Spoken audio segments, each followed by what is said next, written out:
Hello, my name is SuperName123, and I'm going to show you my Lego Rubik's Cube. As you can see here, this was made by the YouTuber PuzzLEGO, and I built it off of the Rubricable instructions.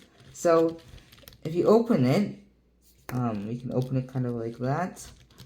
It's pretty loose, so you can take out the pieces easily.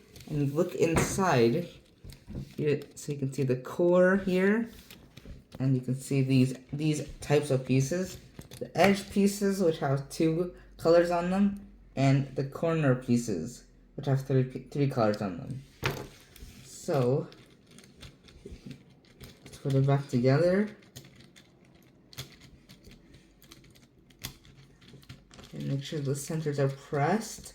That helps it to keep its shape and not break apart. So then, we can turn it, as expected. So because it's super loose, you have to turn it a bit slowly. So what I like to do is lift it a little bit and then turn it. Then it's a little bit more sturdy.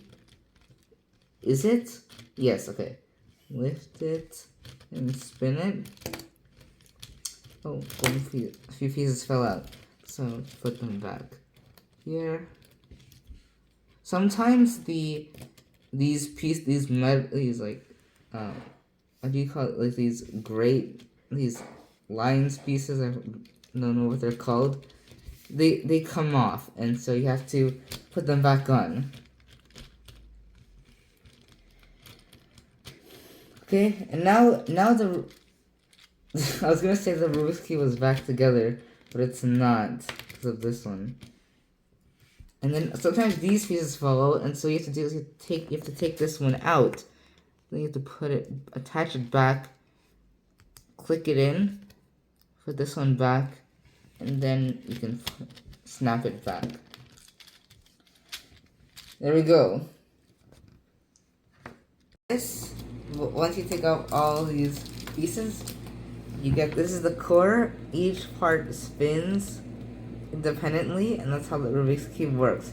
Even in a real Rubik's Cube, all the pieces are actually just corners with 3 colors and edges with 2 pieces, as well as the centers here. This is how a real Rubik's Cube works.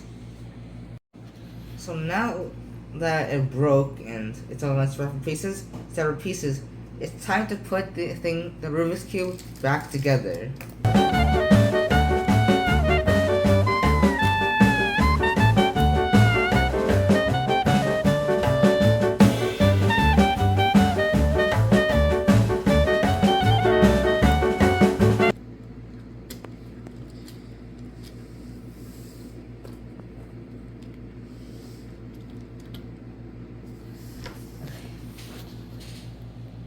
Good, done.